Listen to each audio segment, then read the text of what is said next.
नमस्कार मित्रों, आज जो कहानी हम लेकर आए हैं उसका शीर्षक है शूर्पणखा कैसे बन गई श्री कृष्ण की पत्नी। तो चलिए कहानी विस्तार से बताते हैं।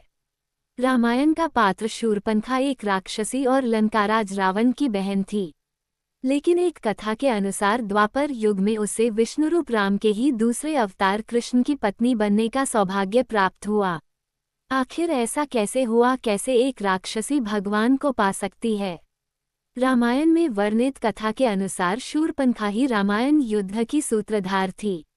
14 वर्षों का वनवास काटने के दौरान लक्ष्मण को देखकर उनके रूप पर मोहित होकर उन्हें पाने की इच्छा से प्रणय निवेदन करने पर लक्ष्मण द्वारा अपमानित होने पर शूर्पणखा ने यह बात लंकापति रावण को बताई।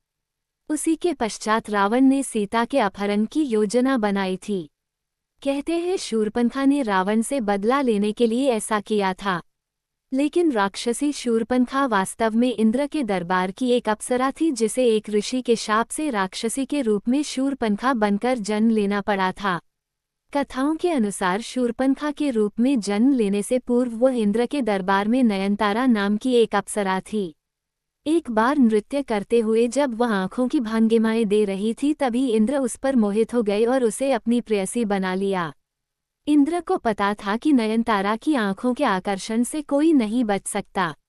इसे समझते हुए इंद्र ने एक बार ऋषि वज्रा की तपस्या भंग करने के लिए नयनतारा को धरती पर भेजा। ऋषि की तपस्या तो भंग हो गई, लेकिन उन्होंने क्रोध में आकर उसे राक्षसी बन जाने का शाप दे दिया। इसे भयभीत नयनतारा ने ऋषि से उससे मुक्ति के उपाय भी पूछे। तभी ऋषि ने उसे बताया कि सतयुग में राम से मिलने के बाद ही उसे इस शाप से मुक्ति मिलेगी, जब वह भगवान की मदद करेगी। इसलिए राक्षसी रूप में जन्मी नयनतारा अर्थात शूर्पणखा ने युद्ध के लिए रावण को उकसाकर भगवान द्वारा उसका नाश कराया। कहते हैं युद्ध समाप्त होने के पश्चात प्रभु प्राप्ति की उचित प्रक्रिया अपनाने के लिए और नयनतारा रूप वापस पाने के लिए शूर्पणखा ने पुष्कर नदी में खड़ी होकर 10,000 वर्षों तक शिव की आराधना की। 10,000 वर्ष बाद भगवान शिव ने शूर्पणखा को दर्शन दिए और वर प्रदान किया।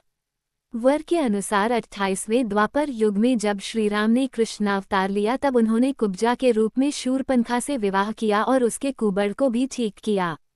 श्री कृष्ण की कृपा से शूर्पणखा को उसका नयनतारा का मनमोहक रूप भी मिल गया।